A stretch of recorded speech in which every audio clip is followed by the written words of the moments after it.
தருமபுரியை அடுத்த அதகப்பாடி ஸ்ரீ காளியம்மன் திருக்கோவிலில் தேர் திருவிழா. தருமபுரி மாவட்டம் அதகப்பாடி கிராமத்தில் எழுந்தருளியிருக்கும் ஸ்ரீ காளியம்மன் திருக்கோவிலில் தேர் திருவிழா 9ஆம் தேதி வெள்ளிக்கிழமை கொடியேற்றம் நடைபெற்றது.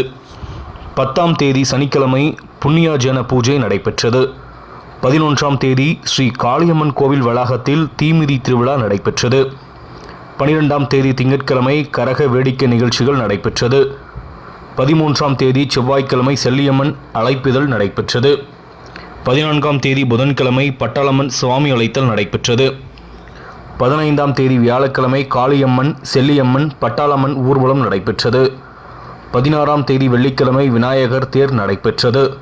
17ஆம் தேதி சனிக்கிழமை பக்தர்கள் அனைவருக்கும் காளியம்மன் திருக்கோவிலில் அன்னதானம் வழங்கப்பட்டது. 18ஆம் தேதி ஞாயிற்றுக்கிழமை காளியம்மனுக்கு சிறப்பு பூஜை வழிபாடு நடைபெற்றது. 19ஆம் தேதி திங்கட்கிழமை மாலை 3 மணியளவில் தேர் திருவிழா காளியம்மன் அலங்கரித்த தேரில் வைத்து தேர் திருவிழா வெகு விமரிசையாக நடைபெற்றது. ஏராளமான பக்தர்கள் கலந்து கொண்டு தேர் வடம் பிடித்து இழுத்து கோவிலை சுற்றி காளியம்மன் கோவிலை வந்தடைந்தது. ஏராளமான பக்தர்கள் கலந்து கொண்டு காளியம்மன் சுவாமி தரிசனம் செய்தனர். இதற்கான ஏற்பாடுகளை ஊர்கவுண்டர், மந்திரி கவுண்டர், ஊர் தலைவர், பொதுமக்களும் விழா குழுவினரும் செய்திருந்தனர்.